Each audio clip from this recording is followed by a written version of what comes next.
എൻ്റെ കൃഷിത്തോട്ടം ചാനലിലേക്ക് എല്ലാവർക്കും സ്വാഗതം. ഞാൻ ഫ്രാൻസിസ്ക എഡ്വേർഡ്, കൊല്ലത്ത് മയ്യനാട് എന്ന സ്ഥലത്ത് താമസിക്കുന്നു. ഇന്നത്തെ എൻ്റെ ടോപ്പിക്ക് ബയോബിനിൽ എങ്ങനെ നമുക്ക് നമ്മുടെ വേസ്റ്റുകളെല്ലാം എങ്ങനെ സംഭരിച്ച് നല്ലൊരു വളമാക്കി തീർക്കാം എന്നുള്ളതാണ് എൻ്റെ ഇന്നത്തെ ക്ലാസ്. എനിക്ക് ബയോബിൻ കിട്ടിയത് ഈ അടുത്താണ്, ഒരാഴ്ചയായുള്ളൂ. അപ്പം ഞാൻ വിചാരിച്ചു അതെങ്ങനെയാണ് പ്രിപ്പയർ ചെയ്യുന്നതെന്നൊന്ന് എല്ലാവരോടും ഷെയർ ചെയ്യാമെന്ന്. ഓക്കെ, നമുക്കത് അതിലോട്ട് പോവാം. ഇതാണ് എൻ്റെ ബയോബിൻ. 3 തട്ടുള്ള ബക്കറ്റാണ്. ഇതൊന്ന്, ഇത് 2. അപ്പം ഇതിനൊരു ഹോളുള്ള ഒരടപ്പ് ഇതാണ്ട് മുകളിലുണ്ട്. പിന്നെ അതിൻ്റെ അടിയിലൊരു ബക്കറ്റ്, അതിൻ്റെ അടിയിലൊരു ബക്കറ്റ്, ഇവിടെ എല്ലാം ഹോളുണ്ട്. പിന്നെ അത് ഇവിടെയും ഒക്കെ ചെറിയ ചെറിയ ഹോൾസ് ഉണ്ട് എല്ലാ ബക്കറ്റിലും. പിന്നെ ഉറുമ്പൊന്നും കയറാതിരിക്കാൻ ഇതിൽ നമ്മൾ ഇത്തിരി വെള്ളം ഒഴിച്ചു കൊടുക്കണം. അപ്പം കീടങ്ങൾ ഉറുമ്പും അങ്ങനെയുള്ള സാധനങ്ങളൊന്നും വരത്തില്ല. ഈ 2 തട്ടിലും ഞാനിപ്പോൾ എങ്ങനെയാണ് അത് ചെയ്യുന്നതെന്നുള്ളത് ഞാൻ കാണിച്ചു തരാം. നമ്മളിത് ഓപ്പൺ ചെയ്യുന്നു. അപ്പം നമുക്ക് പഞ്ചായത്തിൽ നിന്നാണ് ഇത് കിട്ടിയത്. വെറും 150 രൂപയുള്ള ഒരു 3 പീസിൻ്റെ ഒരു സെറ്റിന് വെറും 150 രൂപയേ ഉള്ളൂ. എനിക്ക് താമസിച്ചാണ് കിട്ടിയത്. അത് പല ടൈമിലാണ് വന്നത്. അതുകൊണ്ടാണ് നമ്മുടെ ഈ വേസ്റ്റുകളൊക്കെ അവിടെ ഇവിടെയും വലിച്ചെറിയാതെ നമുക്ക് മുട്ടത്തോടും നാരങ്ങയൊക്കെ ഒഴിച്ച് ബാക്കി എല്ലാ സാധനങ്ങളും ഇതിനകത്ത് എങ്ങനെ കൊണ്ടുവന്ന് ഇടാം എന്നുള്ളതാണ്. നനഞ്ഞോടെ ഇടല്, ഫുഡ് പാർട്ടിക്കിൾസൊക്കെ ഇടാം. എന്നാലും ആ തൊലി, എല്ലാ വെജിറ്റബിൾസിൻ്റെ തൊലി, ഉള്ളിത്തൊലി, ചായച്ചണ്ടി, അതൊക്കെയാണ് നമ്മൾ എല്ലാം ഇടുന്നത്. ഫുഡ് വേസ്റ്റ് സ്മെല്ല് കാണും, അതുകൊണ്ടാണ് ഞാൻ പറയുന്നത്. പിന്നെ നമുക്ക് ഇടുന്നതിന് കുഴപ്പമൊന്നുമില്ല. നമുക്ക് ഗവൺമെൻറ്റിൽ നിന്ന് ഇങ്ങനെയുള്ള ഒത്തിരി ഇതൊക്കെ തരുമ്പോൾ സബ്സിഡീസ് തരുമ്പോൾ നമുക്കത് വെറും തുച്ഛമായ കാര്യങ്ങൾ കൊണ്ട് നമ്മുടെ വീട് എത്രമാത്രം വൃത്തിയാക്കാൻ പരിസരം എന്നുള്ളതാണ്. കൊയർപിത്ത് വിത്ത് ഇനോക്കുലം ഇതിൻ്റെ കൂടെ കിട്ടുന്നതാണ്. അത് 10 കിലോയുണ്ട്. നമുക്ക് 2 ബക്കറ്റിലെ കമ്പോസ്റ്റ് റെഡിയാക്കാനുള്ള ഇതുണ്ട്. അപ്പോൾ ഒരു സെറ്റിനാണ് ഈ 10 കിലോയുടെ ഒരെണ്ണം.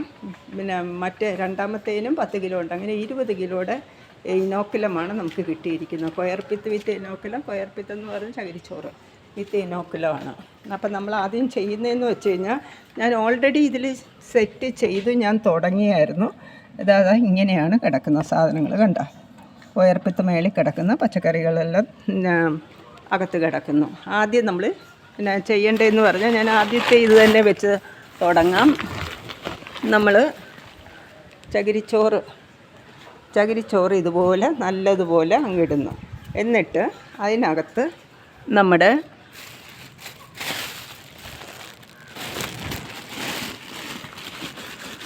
ഉള്ളി വേസ്റ്റൊക്കെ കുറച്ചിടുന്നു. പിന്നെ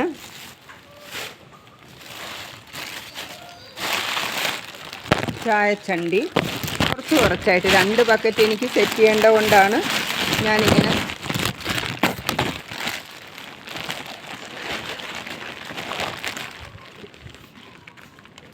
കണ്ട ഇങ്ങനെ ഇടുന്നു. അത് കഴിഞ്ഞ് നമ്മൾ മറ്റേത് പച്ചക്കറിയുടെ തൊലികളാണിട്ട്.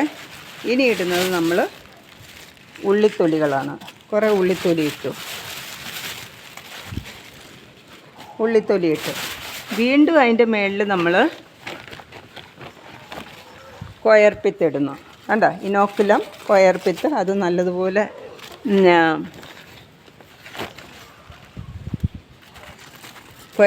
ഈ ഇനോക്കുലം എന്ന് പറയുന്ന സൂക്ഷ്മജീവികളാണ് അതിൻ്റെ അകത്തുള്ളത്. നമ്മളപ്പോൾ ഇതിനകത്ത് ഇതിങ്ങനെ ഇട്ടു. കണ്ട അങ്ങനെ അടച്ചു വെച്ചു. അത് എപ്പോഴും നമ്മൾ ചെയ്യേണ്ട, ഒരു 2 ദിവസം 3 ദിവസം കൂടുമ്പോൾ ചെയ്താൽ മതി. കണ്ടോ? അത് കഴിഞ്ഞ് ഞാൻ പറഞ്ഞല്ലോ, ഇതിൽ ബക്കറ്റിൽ വെള്ളം വെച്ചിരിക്കുന്നു. ഇതിലിച്ചിരി വെള്ളം ഒഴിച്ചു കൊടുത്താൽ അണുക്കളല്ല, മറ്റേ കട്ടുകാലിയും ഉറുമ്പ് അങ്ങനെയുള്ള സാധനങ്ങൾ കയറി വരത്തില്ല. മാത്രമല്ല ഇത് വെയിലത്തും മഴയത്തും വയ്ക്കരുത്. ഇത് ശരിക്കും വയ്ക്കേണ്ടത് തണലുള്ള ഏരിയയിൽ, വെള്ളം വീഴാത്ത ഏരിയയിൽ. അതുകൊണ്ട് തന്നെ ഞാൻ ടെറസിലാണ് ഇത് വെച്ചിരിക്കുന്നത്. ടെറസിലാകുമ്പോൾ സ്മെല്ലും കാറ്റ് ഓപ്പൺ ഏരിയ ആയതുകൊണ്ട് കണ്ടില്ലേ, കോഴി കാഷ്ടമൊക്കെ ഞാൻ ചെയ്യുന്ന ആ മൂലയ്ക്കാണ് ചെയ്യുന്നത്. ഇവിടെ നമ്മുടെ വേറെ നമ്മുടെ കോഴിക്ക് വേണ്ട പുഴുക്കളെ ഉണ്ടാക്കുന്നു. കോഴികളിവിടെ അവരെല്ലാം അടുത്തടുത്തായതുകൊണ്ട് എല്ലാ കാര്യങ്ങളും സെറ്റ് ചെയ്യാൻ നല്ല എളുപ്പമുണ്ട്. ഇതിൽ ഇനോക്കുലം കൊയർപ്പിത്ത് വിത്ത് ഇനോക്കുലമാണ് ഇടുന്നത്. അതേസമയം നമ്മൾ കോഴിക്കാഷ്ടത്തിനകത്ത് ട്രൈക്കോഡെർമ പൊടിയാണ് ഇടുന്നത്. ഈ ട്രൈക്കോഡെർമ ഇതാണ്ട് കോളനി ഫോമിങ് യൂണിറ്റ്സ് ഇത് സൂക്ഷ്മജീവികളാണ് ഇതിൻ്റെ അകത്ത്. ഈ ട്രൈക്കോഡെർമയാണ് നമ്മൾ കോഴിക്കാഷ്ടത്തിനകത്ത് ഇടുന്നത്. അതേസമയം ഇതിനകത്ത് ഇനോക്കുലം ഒരു സൊല്യൂഷനാണ്. ആ സൊല്യൂഷൻ നമുക്ക് കടയിലും വാങ്ങിക്കാൻ കിട്ടും. അഥവാ തീരുകയാണെങ്കിൽ അത് എന്നിട്ട് ശർക്കരയുമായിട്ട് ഈക്വൽ എമൗണ്ട് ശർക്കരയുമായിട്ട് ചേർത്ത് ഒരു 2 ദിവസം വെച്ച് കഴിഞ്ഞേച്ച് അത്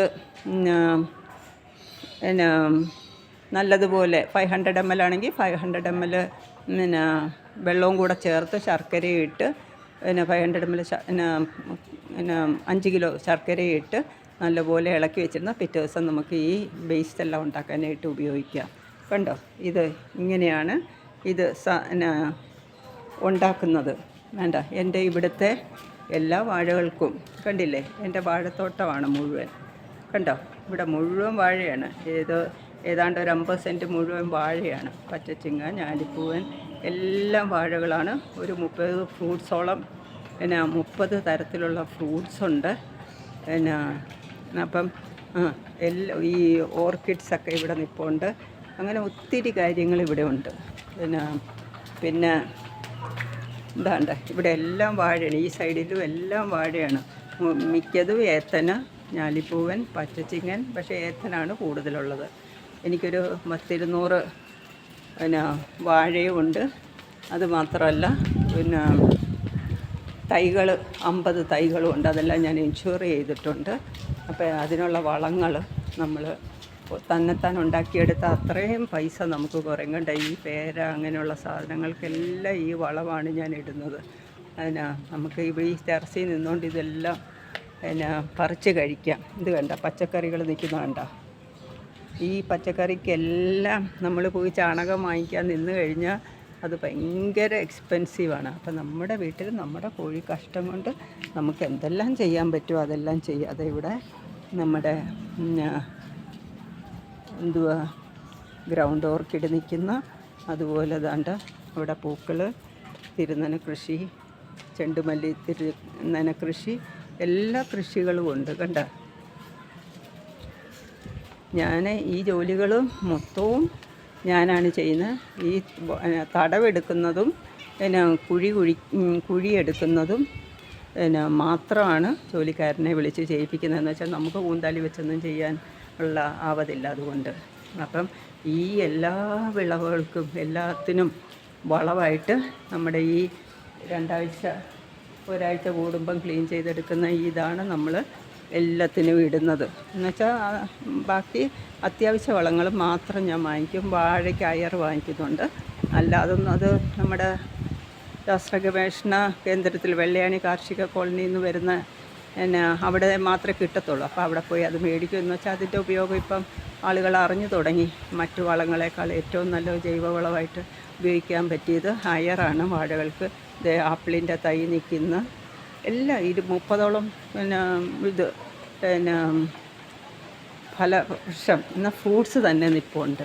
അപ്പോൾ അതൊക്കെ ഒരു നമ്മുടെ കഷ്ടപ്പാടിൻ്റെയൊക്കെ ഒരു ഫലമാണല്ലോ. നമുക്ക് എപ്പോഴെങ്കിലും വെളിയിൽ ചെന്ന് പറിച്ച് തിന്നാനും ഒക്കെ ഭയങ്കര നല്ലതല്ലേ. വിഷമായ സാധനങ്ങൾ വാങ്ങിച്ച് കഴിക്കാതെ നമ്മൾ തന്നെ ഉണ്ടാക്കുന്ന സാധനങ്ങൾ നമുക്ക് ഫ്രഷായിട്ട് വാങ്ങിച്ച് എടുത്ത് പറിച്ച് കഴിക്കാം.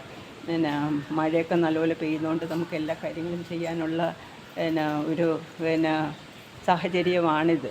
അതുകൊണ്ട് വീട്ടിൽ പച്ചക്കറി നട്ടാലും പച്ചമുളകും അതുപോലെ തക്കാളി, വഴുതന, വെണ്ട എല്ലാം ഈ വീട്ടിലുണ്ട്. എല്ലാം കോഴിയുടെ മുട്ടയുണ്ട്. കോഴി വേണമെങ്കിൽ കോഴി കഴിക്കാം. എല്ലാ കാര്യങ്ങളും നമുക്കുണ്ട്. അപ്പം എല്ലും മുറിയെ പണി ചെയ്താൽ പല്ലും മുറിയെ തിന്നാമെന്ന് പറഞ്ഞ പോലെയാണ്. പിന്നെ എനിക്ക് ഷുഗർ ഉള്ളതുകൊണ്ട് ഞാൻ ഇച്ചിരി മെലിഞ്ഞായിരിക്കുന്നത്. എനിക്ക് അസുഖങ്ങളൊന്നുമില്ല. പക്ഷേ ദൈവം ആരോഗ്യം തന്നിട്ടുണ്ട്. ദൈവത്തിൻ്റെ കൃപയാൽ കൃഷിയുടെ ഭംഗിയായിട്ട് പോകുന്നു. ദൈവത്തോട് ചേർന്ന് നിൽക്കുന്നതുകൊണ്ട് ദൈവം എന്നെ പരിപാലിക്കുന്ന ആപത്തൊന്നും വരാതെ തന്നെ ഈ ജോലികളൊക്കെ ചെയ്യാനായിട്ട് എനിക്ക് കരുത്തും അതിന് ആരോഗ്യവും മനസ്സും എല്ലാം തരുന്ന, എല്ലാം കൃത്യനിഷ്ഠതയോടെ ചെയ്യുന്നതുകൊണ്ട് എല്ലാ ദിവസവും എനിക്ക് മനസ്സിനൊരു വിഷമവും ഇല്ലാതെ എനിക്ക് മുന്നോട്ട് പോകാൻ പറ്റുന്നുണ്ട്. അപ്പം ഈ വീഡിയോ എല്ലാവർക്കും ഇഷ്ടമായെന്ന് വിചാരിക്കുന്നു. വീണ്ടും ഒരു വീഡിയോയും വരുന്നവരെ എല്ലാവർക്കും നന്ദി, നമസ്കാരം. എൻ്റെ മൊബൈൽ നമ്പർ 8547577169. എല്ലാവർക്കും ഈ വീഡിയോ ഇഷ്ടമായെന്ന് കരുതുന്നു. വീണ്ടും വരുന്നവരെ നന്ദി, നമസ്കാരം.